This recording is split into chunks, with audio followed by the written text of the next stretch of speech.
Dobrý večer, já se jmenuji Tomáš Etzler a vítám vás na dnešní debatě Melting Potu. Je to druhá debata, kdy vzhledem k situaci v České republice a ve světě jsme se rozhodli začít dělat debaty živě na Facebooku a streamovat. Je to naše druhá debata. A budeme dneska hovořit o situaci ve Spojených státech. Já jsem si vybral námět nebo jméno té debaty Americká katastrofa. Během posledních několika týdnů se Spojené státy staly tou nejpostiženější zemí, nejhůře postiženou koronavirem. A mým dnešním hostem je profesor doktor Igor Lukeš. Je to profesor historie, mezinárodních vztahů a politolog Bostonské univerzity. Dobré odpoledne, pane doktore Spojených států. Dobrý večer, Tomáši, dobrý večer. Já začnu otázkou, jak se máte? Jak se mám? Mám se krizově. Už 3 týdny jsem neopustil tenhle dům, možná skoro bych řekl tohle židli. Každopádně v ní sedím tak asi 16 hodin denně a všechno je vzhůru nohama, protože během 2-3 dnů jsem se musel naučit, jak dělat přednášky online, jak mít jakoby hodiny otevřených dveří pro studenty, taky všechno online. A přitom moji studenti jsou buď v Kalifornii, nebo na Aljašce, nebo na Floridě, ale taky v Mongolsku, v Polsku. Zkrátka dobře, skutečně v celém světě, včetně Číny, dokonce i těch nejvíc ohrožených oblastí. Takže to všechno bylo naprosto nové pro mě a musel jsem pracovat velmi tvrdě, abych se to naučil. A to bylo nařízeno, organizuje tady tyto domácí karantény univerzita, nebo je to nařízení města, státu Massachusetts? Ne, ta karanténa zatím tady není úplná, člověk může jít na procházku, i když já tady sedím před otevřeným oknem a skutečně jsem za celý den viděl jenom pošťáka, jinak vůbec nikoho. Myslím, že ta karanténa je dosud dobrovolná, že kdybych chtěl, tak teď mohu jít a koupit jídlo nebo mohu jít do nějakého obchodu, kde lidé musí nezbytně chodit. Ale zejména moje univerzita po mně chtěla, abych, jak jsem už naznačil, do 2 do 3 dnů začal přednášet online, což právě způsobilo to, že jsem začal sedět doma zpočátku z nezbytnosti a jak ta krize začala akcelerovat a byla čím dál tím intenzivnější, tak potom člověku přestala chuť chodit ven už jenom z obyčejné sebezáchovy. A také samozřejmě z úcty k vlastní rodině, která by jako jakékoliv riskantní chování jednoho z nás mohla odnést. Prosím vás pěkně, vy jste říkal, že když se podíváte z okna, že jste dneska viděl akorát pošťáka, ale jak vypadá situace v Bostonu? Boston je většinou velice živé město, studentské město s mnoha bary, mnoha restauracemi. Jsou otevřené, fungují normálně, nebo? To všechno je dávno zavřené, Tomáši, a myslím, že ani nebylo třeba nějakých velikých nařízení. Já často přemýšlím o tom, jak krize vůbec a samozřejmě epidemie, pandemie tohoto typu dokáží odhalit pravdu o společnosti. A samozřejmě ta naše současná situace je na hranici skutečného tragečna, ale přesto tu jsou i pozitivní motivy.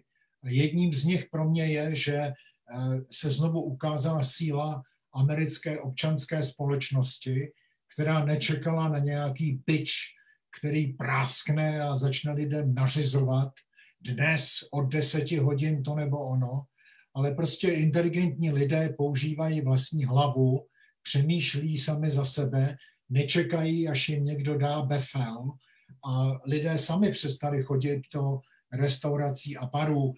Později to bylo i tak nařízeno, ale předtím ještě, než to bylo nařízeno, ty bary v podstatě přestávaly fungovat sami od sebe.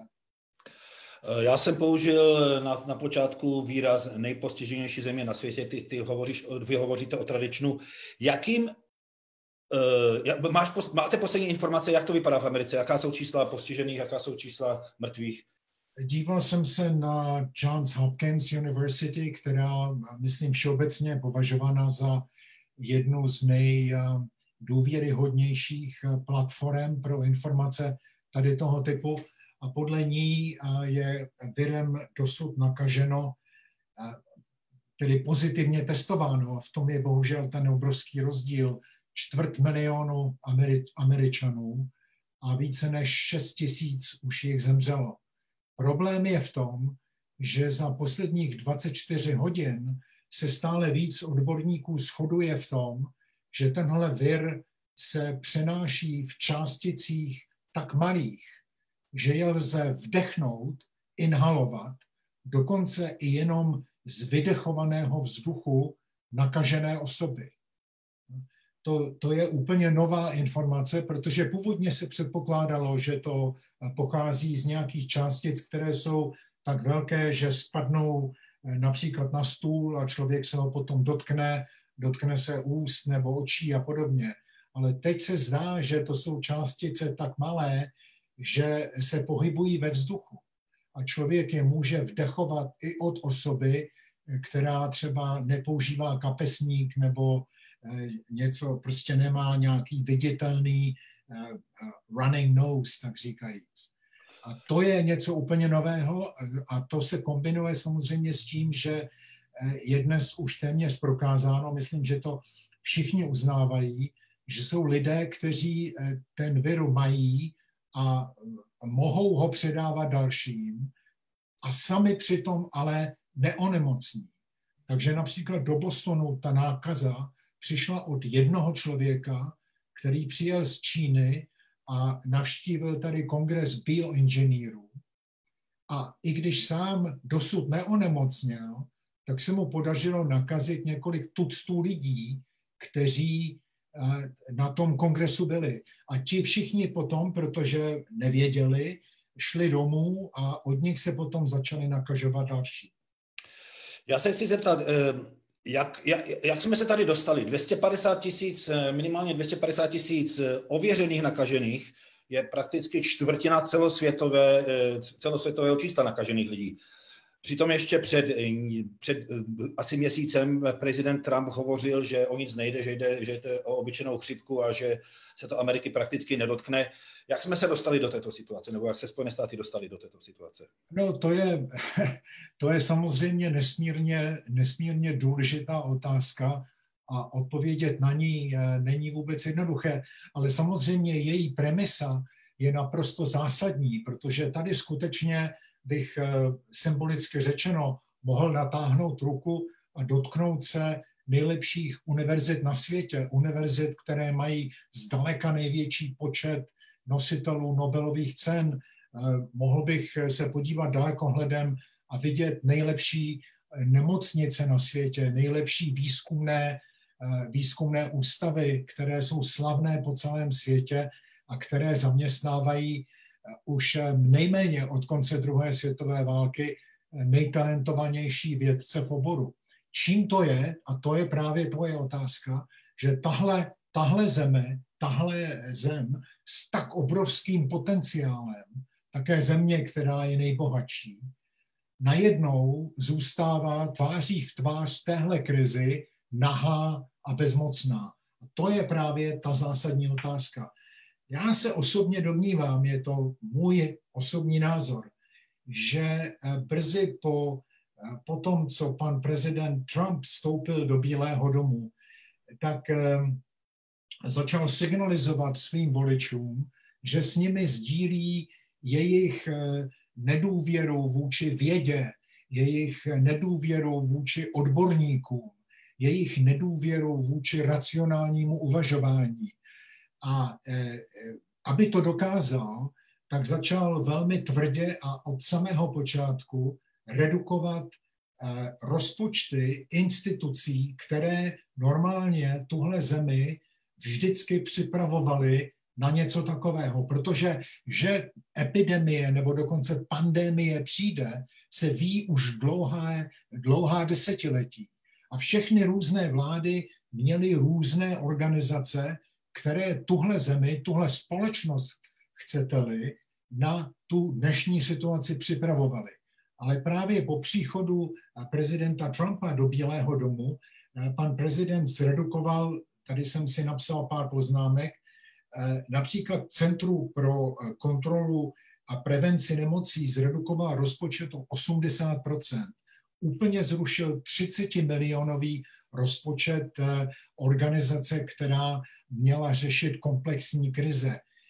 Výzkum na zdravotnictví, federální finanční podporu výzkumu ve zdravotní oblasti zredukoval o 15 miliard dolarů. A teď to nejhezčí. Ještě před příchodem do Bílého domu, někdy začátkem ledna roku 2017, se tým odborníků, který měl nově zvoleného prezidenta připravit do úřadu, s panem prezidentem setkal a mimo jiného varovali, že podle jejich údajů je nevyhnutelný příchod nějaké epidemie nebo dokonce pandemie a že je potřeba se na to připravit. A předali mu 70stránkovou, říká se tomu playbook. Je to něco jakoby scénář, kterého se má vláda držet, dojde-li k nějaké krizi. A pan prezident na to reagoval, jak jsem už řekl, tím, že zredukoval nebo dokonce zavřel, zrušil některé úřady, například National Security Council, což je budova hned vedle Bílého domu.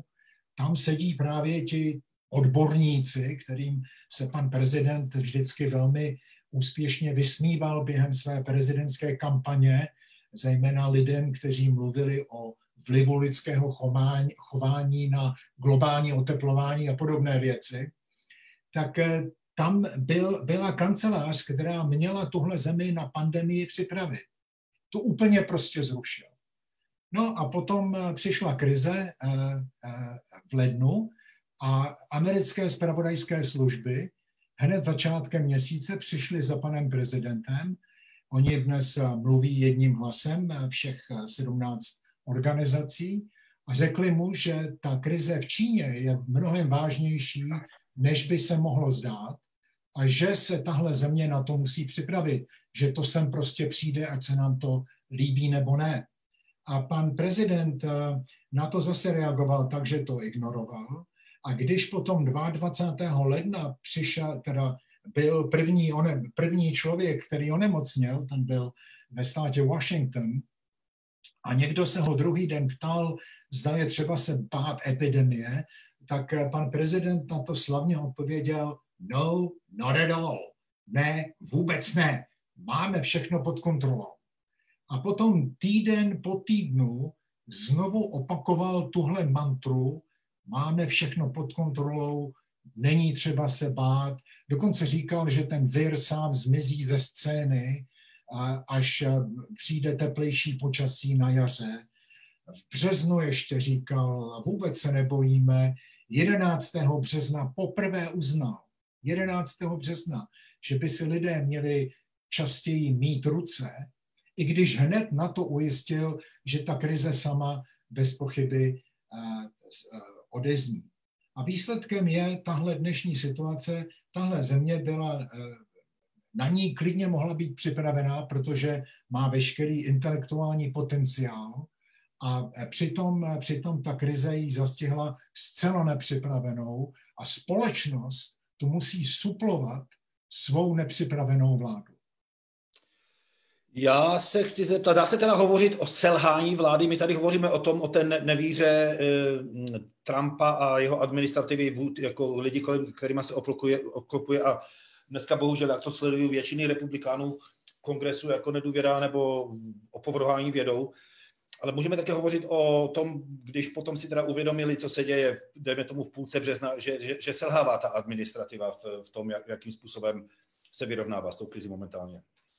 No, dokonce několik republikánských senátorů je pozitivně testováno na coronavirus, tak jsem si poměrně jist, že teď vědí, že to není vůbec žádná legrace. A především, Tomáše, nesmíme zapomenout, že tu není jedna krize.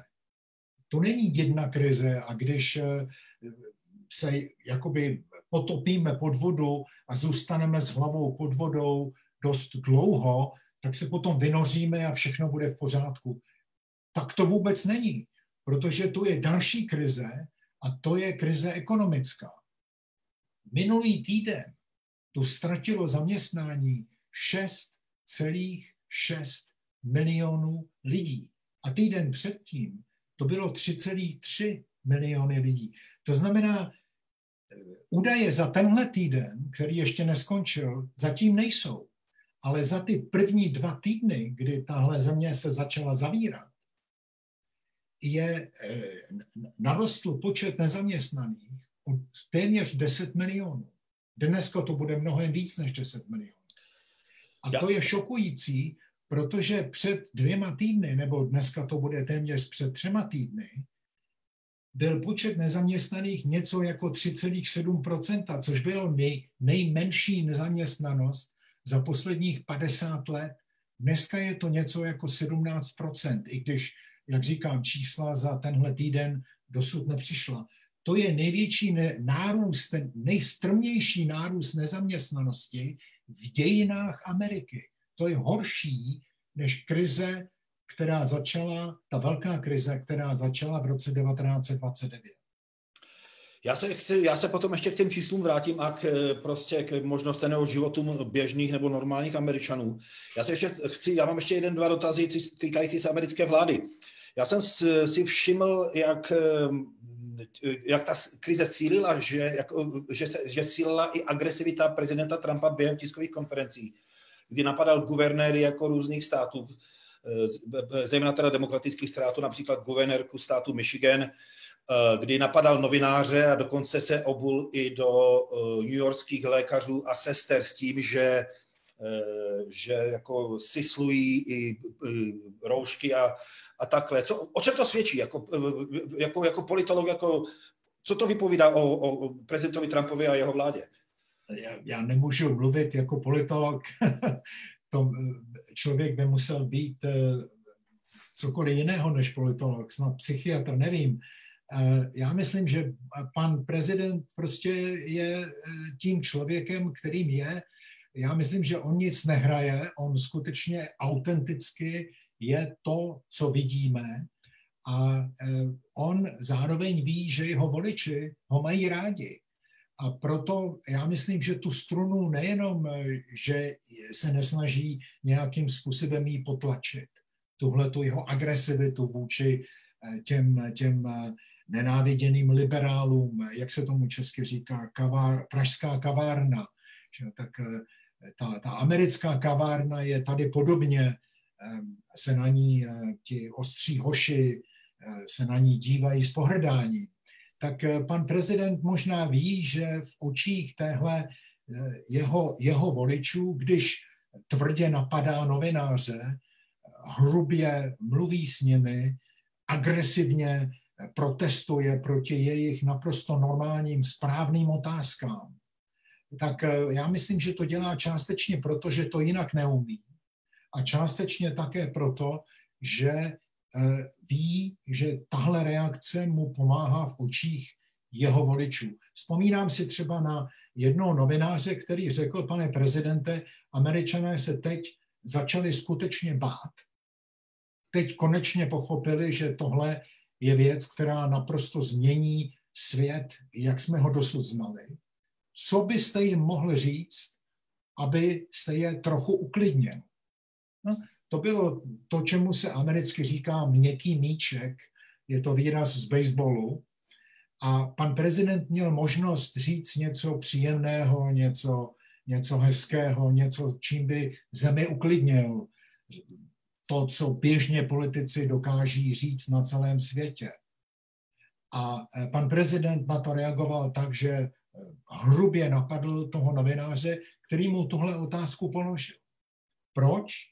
Nevím. Já myslím, že jinak to neumí a myslí si, že mu to pomáhá v očích jeho voličů. Já jsem si všiml, že tam dokonce on během těch několika tiskových konferencí, zejména během posledních 3 týdnů, že říkal nepravdy, že si vymýšlel, že tam navrhoval nějaké léčby, na které potom jako nějakou medicínu, kterou potom požili nějací lidé a zemřeli na to. A dneska já vím, že některé jako respektované stanice ve Spojených státech, jako je například CNN nebo NBC, že když prostě Trump začne o tomto mluvit, tak ten přímý přenos z těch tiskových konferencí přeruší. Přesně tak. A já si znovu myslím, že to je důkazem jeho neúcty k vědě, jeho neúcty k odborníkům, jeho neúcty k racionálním závěrům a také jeho takové té dětinské netrpělivosti. Vzpomínám si, jak během nějaké tiskové konference jen tak prostě oznámil, že brzo budeme mít očkování na koronavirus a je to už za rohem a všechno bude v pořádku. Načež Dr. Fauci, to je ten jediný dospělý v jeho týmu odborníků, ten musel takhle zdvihnout ruku a sám do té diskuze vstoupil a řekl, že to bude trvat minimálně 1,5 roku, ne-li 2 roky, než nějaké očkování bude přijatelně vyzkoumáno natolik, že by zodpovědný lékař ho mohl pacientovi doporučit.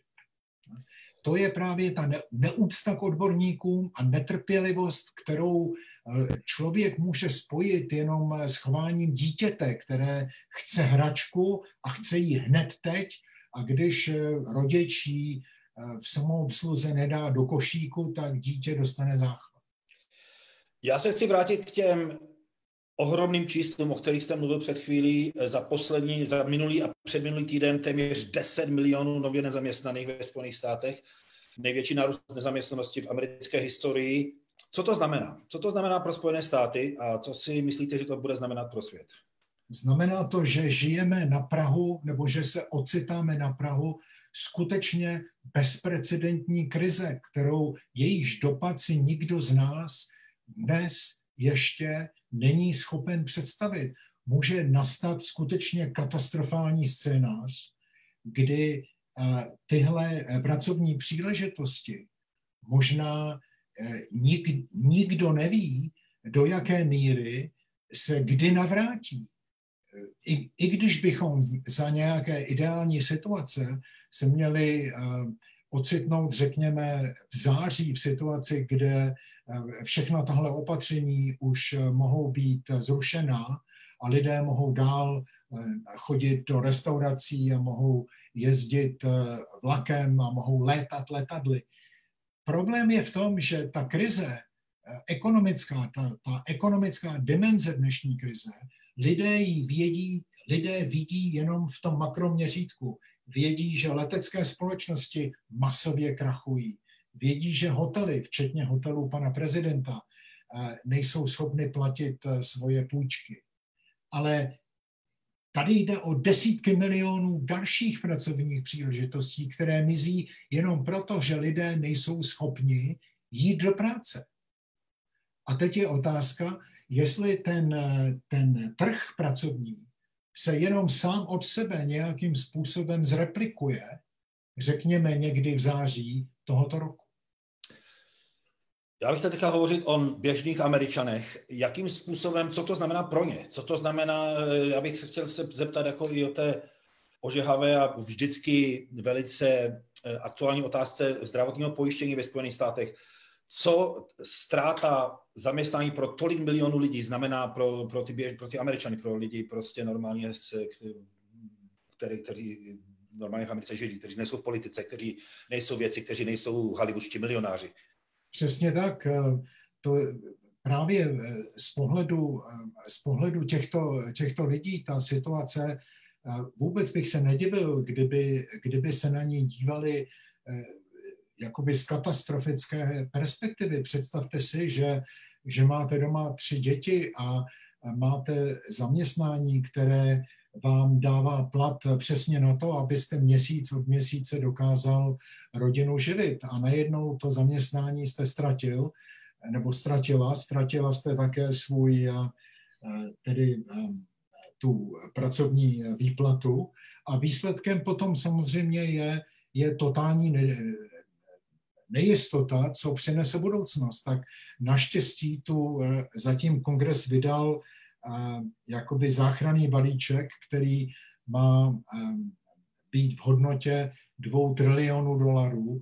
Trilion, nevím, jak se to dobře překládá do češtiny, ale je to 12 nul. Bilion. No, tak je to prostě 12 nul, $2 triliony. A teď bude ještě třetí, snad další takový balíček.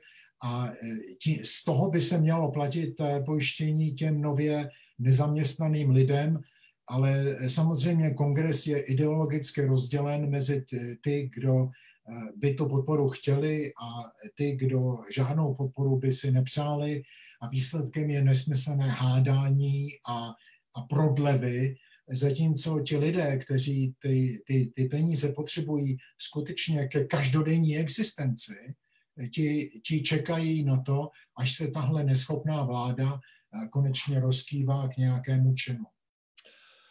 Prosím vás, pojďte ještě pár dalších otázek a potom já už tady dostávám řadu velice zajímavých otázek od našich posluchačů a diváků. Když ta krize začala propukat v České republice, tak propukla jistá panika. Lidé hodně skupovali roušky, sháněli roušky, začali si šít roušky, skupovali potraviny v obchodech. Když se tohle začalo dít ve Spojených státech, tak lidé skupovali hlavně toaletní papír a dneska jsem četl New York Times a podle zpráv z New York Times v březnu koupilo téměř 2 miliony lidí ve Spojených státech zbraně. Co to svědčí o těch společnostech? Nebo jak byste co to svědčí co to odkrývá o Američanech?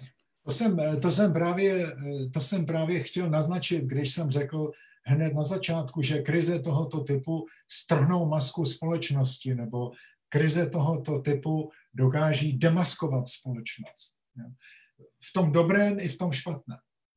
Ale bohužel teď jste naznačil právě tuhle jednu charakteristiku americké společnosti, kterou žádná civilizační aktivita zatím ještě nedokázala zredukovat, a to je nesmyslná láska ke zbraním, kterou bohužel někteří se snaží importovat dokonce i do České republiky, dokonce někteří intelektuálové se holedbají tím, jak právo kupovat zbraně je základním lidským právem nebo jedním z těch nejzákladnějších lidských práv.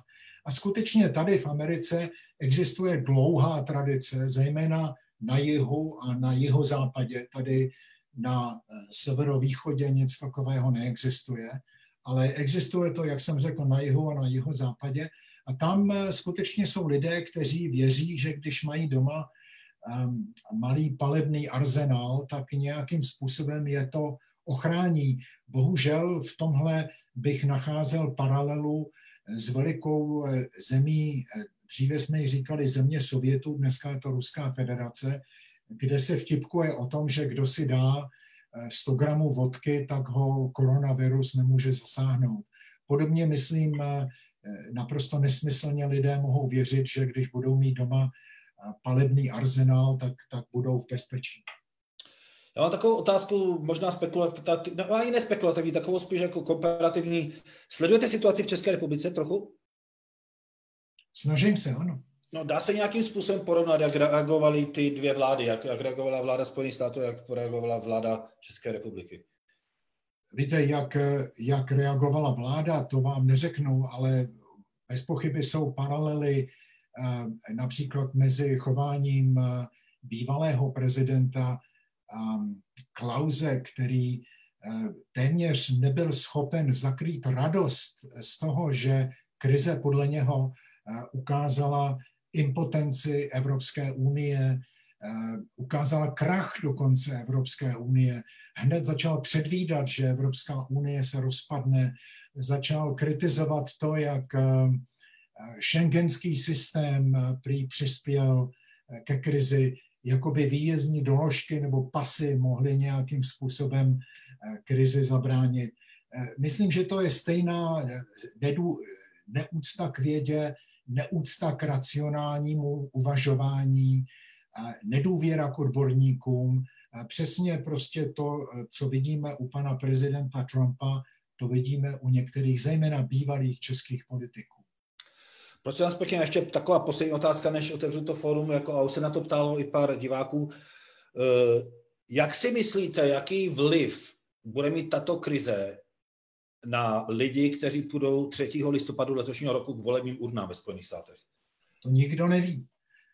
To absolutně nikdo neví a to, o čem jsme tady mluvili, co třeba mně a vám připadá jako selský rozum, to by celé řadě mých amerických spoluobčanů připadalo jako názor z jiné planety, protože tahle země je rozdělená téměř přesně 50/50 a asi 50% lidí má ten názor, který jsem teď tady představil já, zatímco 50% v panu prezidentovi vidí nesmírně schopného politika, nejlepšího politika v amerických dějinách, věří, že je obětí konspirace americké kavárny, která neustále pomocí CNN a New York Times a Washington Post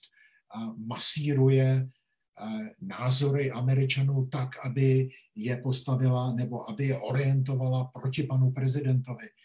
Jak tahle krize, nebo zda vůbec tahle krize nějakým způsobem změní to rozdělení Američanů 50/50, nikdo neví, ale mohu vám říct, že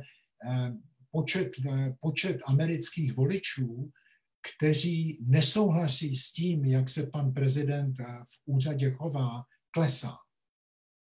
Takže jak je to možné? Co to způsobuje podle vás? Jak je to možné, že lidé nevěří v to, že globální oteplování a lidské chování ho ovlivňuje? Jak je to možné? No prostě lidé často dávají přednost ideologii před racionální úvahou. I když to dělají často lidé, kteří se sami za racionální lidi vydávají. Nevím.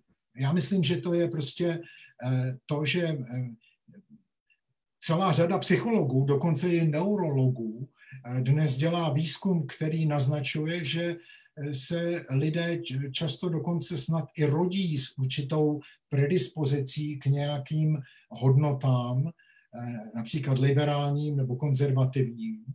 A potom prostě, jak jdeme životem, tak hledáme argumenty, které podporují ty a priorní názory, které máme od dětství, které nás vlastně jenom utvrzují v tom, v co vlastně chceme věřit, co s námi nesouhlasí, nebo co by nějakým způsobem naše názory mělo napadat, to ignorujeme, zatímco co ty názory podporuje, utvrzuje, tak to vyhledáváme. A výsledkem toho je, že žijeme ve dvou bublinách. Jedna pana prezidenta adoruje, jedna pana prezidenta nemá ráda. Ale mezi těmi 10 miliony nezaměstnaných, o kterých jsme tady před chvílí hovořili, těch nově nezaměstnaných za poslední 2 týdny, přece musí být i Trumpovi voliči. Ty taky přijdou o peníze, ty taky přijdou o práci, ty taky přijdou o zdravotní pojištění. Pane kolego, tam jsou právě Trumpovi voliči. Tam jsou právě Trumpovi voliči. Z veliké většiny to jsou Trumpovi voliči. A právě v tom je to neracionálno, že například pan prezident získal nejsilnější podporu ve státech, jako je západní Virginie nebo jižní a severní Dakota, ve státech, kde existovalo už během těch voleb v roce 2016, byla veliká nezaměstnanost, například v západní Virginii. A přitom pan prezident otevřeně mluvil o tom, že seškrtá všechny sociální programy. A ti lidé, kteří na těch sociálních programech žijí, zvolili člověka, který jim říkal, že ty programy zruší. Já se začnu ptát, já tady vidím řadu dotazů. Jako první tady jedna diváčka se ptá, že se chce zeptat, jaká je pro Spojené státy cesta ven z této krize. Budou muset Spojené státy po vzoru Evropy zastavit život prakticky? Spojené státy zastavily život. Bohužel to trvalo příliš dlouho a proto ta čísla jsou tak příšerná, jak jsme zmiňovali už na počátku, kde víc než 6 000 mých spoluobčanů zemřelo. Ale samozřejmě jediným způsobem, jak se k tomu postavit, dokud nemáme skutečně léky nebo očkování, je, že prostě budeme co nejvíc to jde minimalizovat osobní kontakt. A to zejména teď, když jsme se včera začali dozvídat, že ta nákaza se předává v kapénkách, které jsou tak malé, že ani nepadají na povrch. Takže je člověk může jenom vdechnout. A to je úplně nová situace a může to zásadním způsobem zhoršit už tak tragickou situaci v poddimenzovaných amerických nemocnicích, kde schází i banální, oni tomu říkají PPE, to jsou osobní prostředky lékařů a sester pro jejich ochranu a ty prostředky jim schází. A teď, když se ukazuje, že to lze vdechnout, tak těch prostředků bude potřeba stále víc. Děkuji. Další dotaz je, jestli vzhledem na postoje a antipatii prezidenta Trumpa vůči velkým severoamerickým severovýchodním městům na severovýchodě, severoamerickým městům, jestli ta koronavirová krize nebude spočívat převážně na jejich bedrech. No, tak jak všichni víme, New York je obrovský stát, spousta lidí zaměňuje New York stát za New York město a z toho vidí jenom Manhattan. Ale New York je samozřejmě obrovský stát, který vede ke kanadským hranicím. A já myslím, že to, že dneska New York je středobodem téhle příšerné epidemie, není způsobeno prezidentem Trumpem. To je samozřejmě způsobeno tím, že tady na východě jsou veliká letiště, kam přijíždí celý svět, doslova v milionech lidí. A je tu obrovský počet mil, které každý den z nás člověk urazí a tím pádem ten vir se tu předal mnohem rychleji a jednodušeji z jednoho nositele na druhého, než jako někde ve Wyoming nebo ve státě Montana, kde jeden farmář žije 10 mil od jiného. Další divák se ptá, jako si všiml před 14 dny záběrů z narvaných pláží na Floridě a v jiných místech Spojených států, to bylo během spring breaku, během jarních prázdnin, že se zdálo, že si to Američané vůbec nepřipouštějí, že existuje nějaké riziko. Jak nyní vnímají situaci v kontrastu se situací v Evropě? Změnila se ten přístup? Víte, tím jsem právě myslel to selhání vlády, selhání úřadů, nevíra ve vědu, nedostatek víry v racionální uvažování.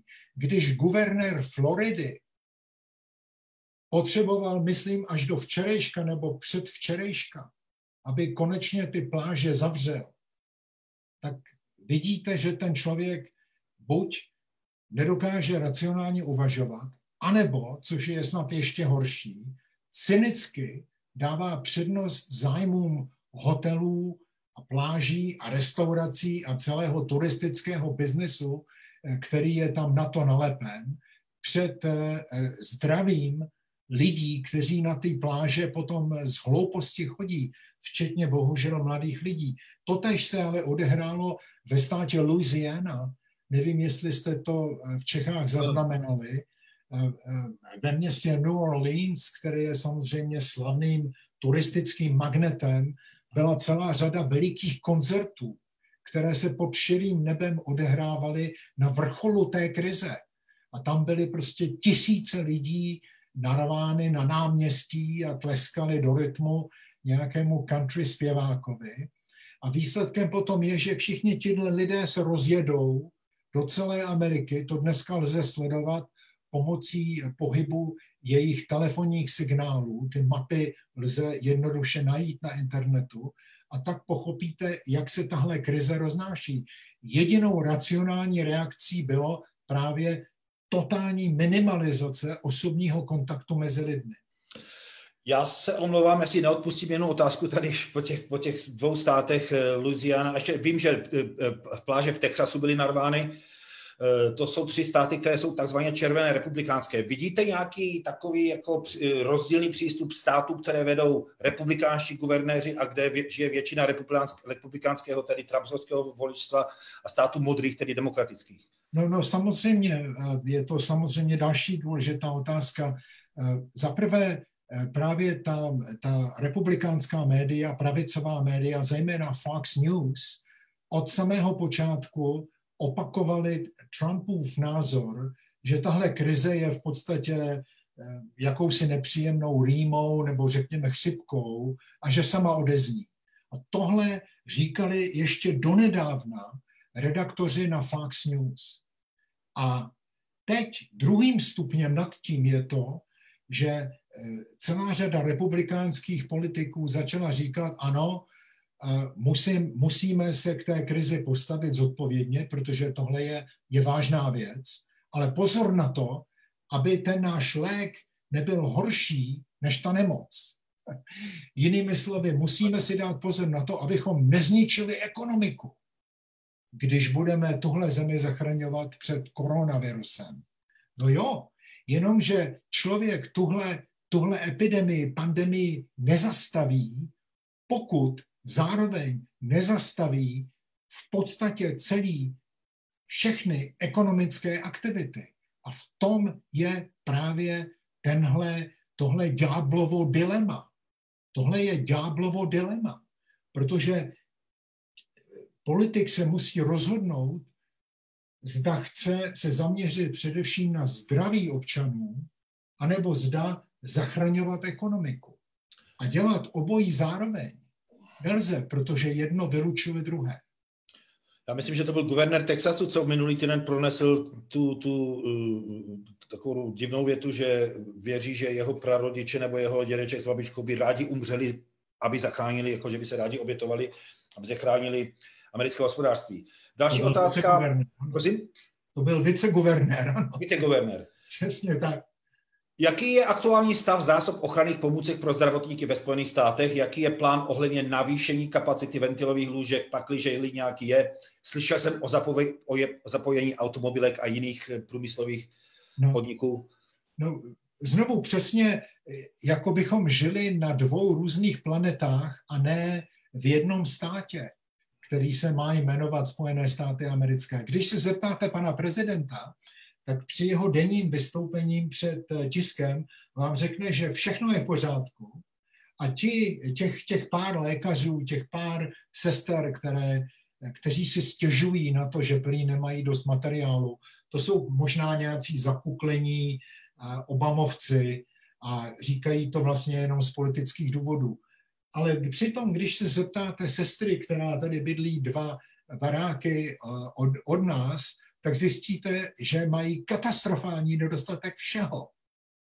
A že ty představy, že General Motors začnou najednou vyrábět 15 milionů respirátorů za měsíc, je prostě fantazie, která je nesplnitelná. Velice zajímavá otázka, další otázka. Myslíte si, že tato epidemie může být důvodem ke změně systému zdravotní péče a pojištění ve Spojených státech? Chtěl bych v to doufat. A jestli tohle nedrcne lidi a nespůsobí jim nějaké jako konečně novou formu vidění reality, tak už nevím, co by k tomu mohlo vést. Protože teď máme samozřejmě minimálně 20 milionů lidí bez zdravotního pojištění. A tihle všichni lidé, a možná často právě oni, jsou nemocní. A proto všichni musí jít k lékaři a musí jít do nemocnic. A my, co to zdravotní pojištění máme, platíme za tu zdravotní službu, kterou nemocnice zdarma musí poskytovat těm nepojištěným. A tohle je úplně absurdní situace. A druhou dimenzí té absurdní situace je, že protože tu zdravotní pojištění je v soukromých rukách, tak tu existuje obrovská armáda byrokratů, kteří nedělají nic jiného než byrokracii, i když se nechávají platit z peněz, které tahle země a každý daňový poplatník jako já vydávají na zdravotní péči. Takže ty peníze, které já vydávám na své zdravotní pojištění, to nejde na fáče, obvazy a operace. To jde z velké části na tu obrovskou soukromou byrokracii, která celý ten aparát řídí v zájmu svých investorů a ne v zájmu mého zdraví. Co si myslíte o způsobu, jak se v Evropské unii koordinuje či nekoordinuje nařízení jednotlivých zemích? Je to o hodně jinak, než jak to řeší jednotlivé státy ve Spojených státech? Vidíte tam jako paralelu mezi tím, jak to řeší jako Evropská unie a Spojené státy americké? No, paralely tu určitě jsou, protože jsem si všiml, že hned jak ta krize začala, tak ti známí nenávistníci Evropské unii v Praze začali jednohlasně zpívat tu píseň, kterou jsem už naznačil. Evropská unie kolabuje, Evropská unie prokázala neschopnost, Evropská unie zkrachovala, rozpadá se, což je mimochodem sovětská ruská písnička. Ale je to paradox, protože kdyby Evropská unie začala vydávat nařízení, tak ti samí lidé začnou bubnovat na poplach a říkat, Evropská unie diktuje, Evropská unie nařizuje, Evropská unie porušuje naši suverenitu.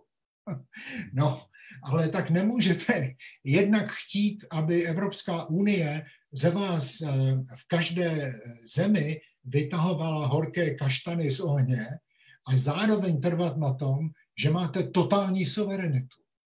Podobně je to ve Spojených státech, kdy z velké části státy, těch 50 států, jsou skutečně suverénní a musí ústavně se podřídit rozhodování federálního úřadu jenom v několika skutečně malých oblastech, samozřejmě zahraniční politika, národní obrana a podobné věci.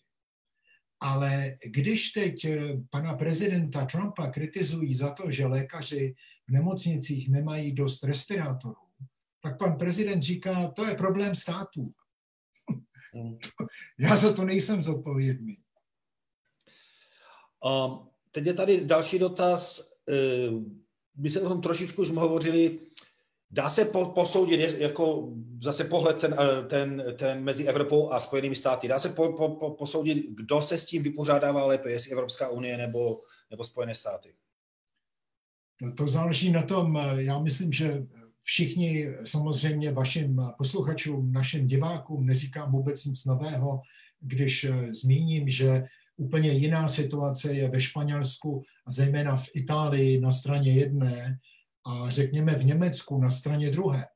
Říkal jsem o tom, že krize dokáže strhnout masku společnosti a dokáže ukázat, co je v občanech, co je, jaký metl, jakou kvalitu mají jejich politici. Vzpomínám si, když kancléřka Merkelová naznačila, že 60, možná až 70% Němců může být tím virusem nakaženo, tak zase všichni bubnovali a smáli si jí, jak je hloupá a tak dále. A přitom se ukázalo, že německý volič ve skutečnosti za svou kancléřkou stojí, která přestože dávno oznámila, že v úřadě, že nebude dál kandidovat proto, aby v úřadě mohla zůstat na další volební období a je proto vlastně mrtvou kachnou, německý volič ji dál podporuje, protože německý volič intuitivně ví, že kancléřka jim říká pravdu. Zatímco americký volič není schopen překonat tu ideologickou bariéru. A 50% amerických voličů panu prezidentovi věří, ať říká cokoliv, zatímco 50% mu zásadně nevěří.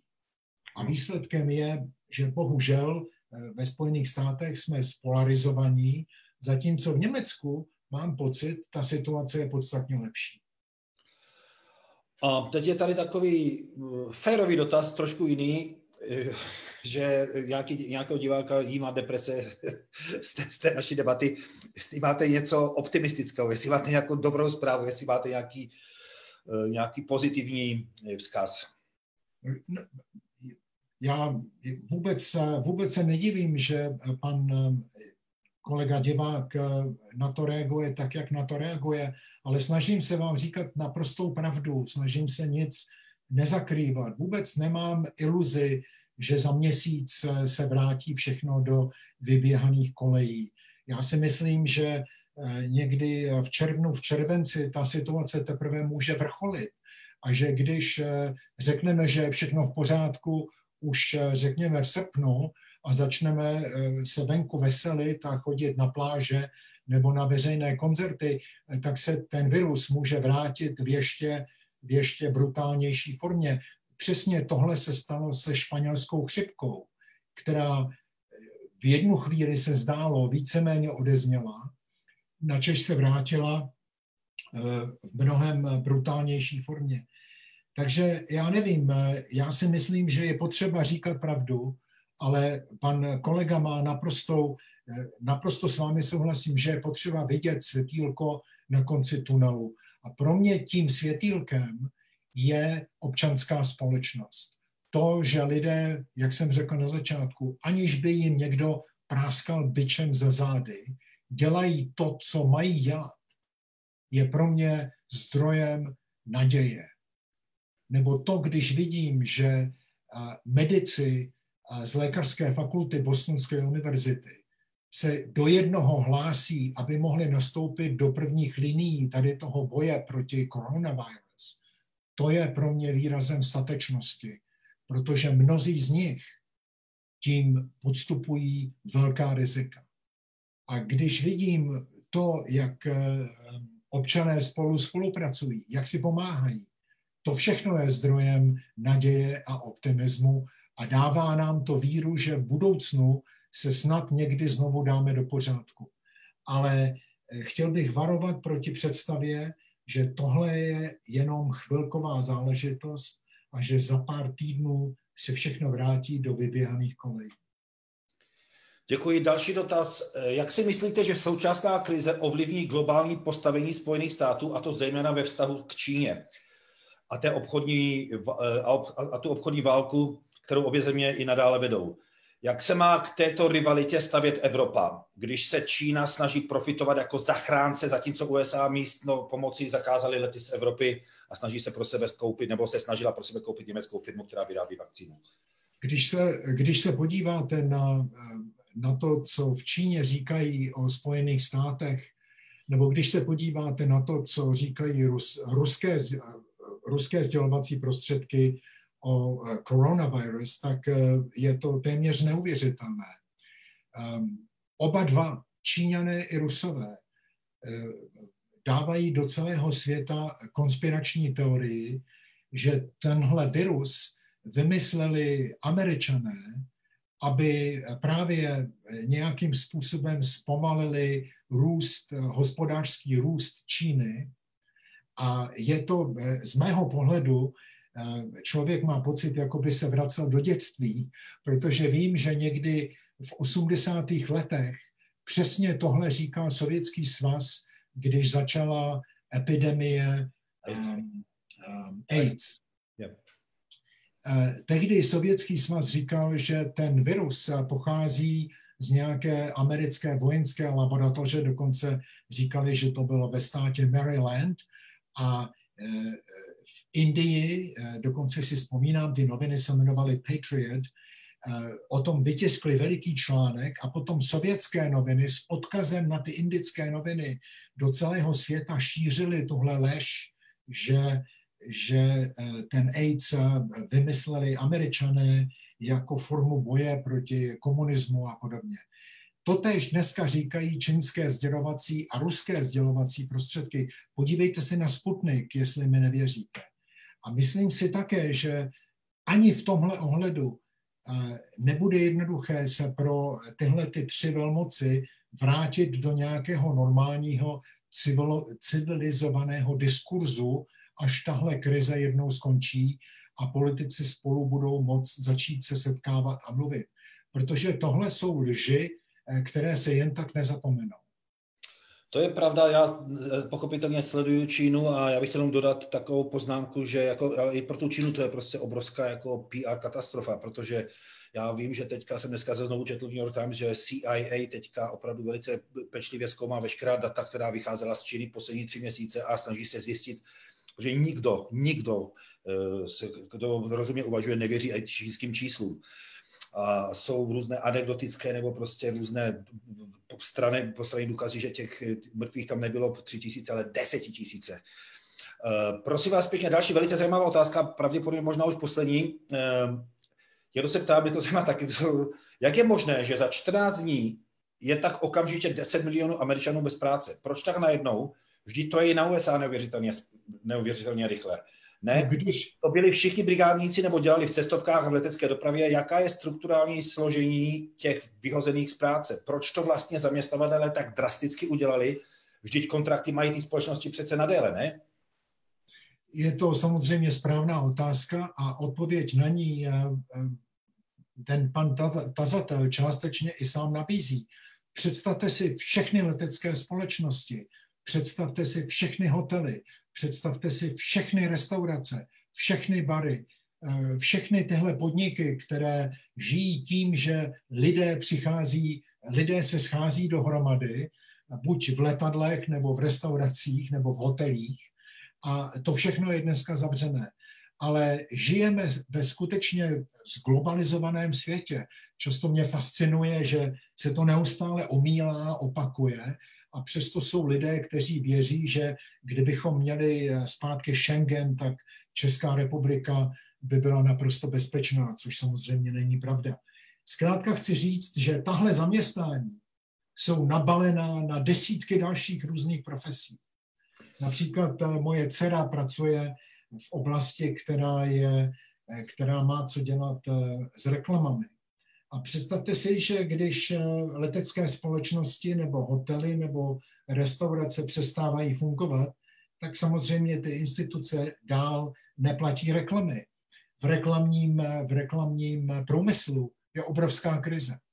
Druhá moje dcera pracuje pro neziskovou společnost, která mimo jiné sbírá peníze tím, že dělá různé společenské organizace. Například prodává běžecká čísla těm, kdo chtějí běžet bostonský maraton. A za to každé číslo ten běžec budoucí vybírá peníze pro nějakou konkrétní dobročinnou záležitost. Bostonský maraton zrušen. Formální veřejný bál, kde se normálně dělaly aukce ve prospěch lékařského výzkumu, zrušen. Tím pádem nezisková společnost propouští zaměstnance. Ty všechny firmy jsou na sebe nabalené, nikdo dneska v tomhle zglobalizovaném světě není malým ostrůvkem. Já se chci vrátit, že v těm leteckým společnostem jako ujasnit, jako tady nejde pochopitelně pouze prostě o ty posádky letadel, ale tady jde prostě o zaměstnance všech letišť, že ano.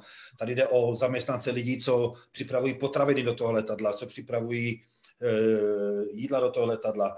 Uklizeči, to jsou prostě 10 000, 100 000 lidí, zejména ve Spojených státech, které má nejrozvinutější leteckou dopravu na světě. Mám ještě jeden takový dotaz. Nevíte, jestli jsou mezi těmi 10 miliony i čísla, třeba já jsem slyšel, že velké obchodní domy ve Spojených státech, že propouštějí dočasně, že prostě dají těm lidem prostě teďka je vyhodí z práce na 5-6 měsíců a pak budou znovu najímat. Jako, to pravděpodobně nikdo neví. To samozřejmě nikdo neví. Každý má naději, že na podzim se vrátíme do běžných kolejí. Například my jsme včera měli schůzi s naším univerzitním prezidentem a ten v podstatě naznačuje, že by chtěl věřit, i když to samozřejmě nikomu neslibuje, protože to je vědec, ale chtěl by věřit, že možná na podzim se vrátíme do nějakého běžného fungování. Ale nikdo to neví. A to myslím, že totéž platí pro všechno ostatní. Já trošičku přetahujem, ale tady mám ještě 2 otázky. Tady se někdo ptá, jestli si myslíte, že by ta situace ve Spojených státech byla jiná, kdyby byl u moci někdo jiný, třeba Hillary Clintonová? To samozřejmě vůbec netuším, ale myslím si, že téměř kdokoliv jiný, a nejde vůbec o to, jestli je to republikán nebo demokrat, je celá řada republikánů, kteří by tu krizi dokázali zvládnout úplně bez problémů. Ale myslím si, že tenhle konkrétní pan prezident je člověk, který od samého počátku se s pohrdáním díval na odborníky, na vědu, na výzkum, na univerzitu, možná proto, že intuitivně cítil, že ti lidé ho nedeifikovali. A proto, myslím, se zaměřil na úplně jinou část společnosti. A to myslím, že je jedním z dopadů toho. Takže nevím, jestli by Hillary se chovala nějak jinak, nebo jestli by méně lidí zemřelo, ale myslím si, že by tu krizi možná někdo jiný, říkám, že nezáleží na tom, jestli je to republikán nebo demokrat, dokázal řešit lépe, nebo se k ní postavil lépe, protože by byl méně cynický. Další dotaz, jestli si myslíte, že dojde k nějakému přenastavení ekonomiky v časech, které nastanou post-covid. Tady pán se ptá, nebo ten divák se ptá, jestli to je ve smyslu, jako to je ve smyslu degrowthova principu. Já neznám bohužel degrowthov princip, ale jestli si myslíte, že dojde k nějakému restrukturalizaci nebo přes přenastavení ekonomiky. No já myslím, že každá krize tohoto rozměru, a tohle je, jak jsem řekl, naprosto bezprecedentní krize. Ostatně Krugman, nositel Nobelovy ceny za ekonomii, v tomhle smyslu píše v dnešních New York Times, jeho článek vám doporučuji, tam říká prostě, tohle je úplně nová situace, nikdy jsme nic takového neviděli, ta čísla jsou úplně šokující, nikdo z nás neví, co se stane, ale já myslím, že jedna věc je téměř jistá, a to je, že až se věci začnou vracet do normálu, tak celá řada firem už se nikdy nevzpamatují, protože, a možná to je ten ozdravovací proces, tak jako když necháte vyhořet les, tak tam vyhoří nejenom, tak tam někdy vyhoří jenom to klestí na povrchu. A možná, že něco podobného ozdravovacího se stane i v ekonomice, ale to myslím, že je ten zdaleka nejvíc optimistický a podle mého názoru dost i jako šroubovaně optimistický pohled. Já se obávám, že nikdo z nás není schopen si představit, co se stane v zemi, kde za první 2 týdny té krize 10 milionů lidí ztratilo zaměstnání. Vy jste zmínil ty veliké obchodní domy a to samozřejmě je něco důležitého, protože ty obchodní domy skutečně, myslím, že Macy's propustili 165 000 zaměstnanců, což samozřejmě znamená, že armáda 165 000 lidí jde na pracovní úřad a hlásí se o nezaměstnanost. To je obrovský šok pro státní rozpočet. A tady ještě taková poslední otázka. Jak jste si všiml, jako tady probíhá teďka v celosvětový prostě jako boj nebo soutěž o zdravotní pomůcky z Číny. Tady se divák nebo diváčka ptá, myslíte si, že je možné, že Spojené státy nějak přeplatí produkci ochranných pomůcek v Číně a odsají tak dodávky pro Evropu? Nebo já jsem nějaké takové hlášky už slyšel, nebo že, já nevím, jestli to byla, prostě, já si nepamatuju, z jakého zdroje jsem to četl, ale že možná, že už přeplatili nějaké dodávky, které třeba měly směrovat do Německa nebo do jiných zemí, Američané. Já samozřejmě nevím, jestli Američané skupují tyhle ty věci v Číně. Osobně v to nevěřím. Myslel bych si spíš, že dělají všechno proto, aby zahájili výrobu konečně tady na domácí frontě a že tahle země jeden z vašich diváků chtěl po mně optimismus. Můj optimismus pro Ameriku nikdy neskončil.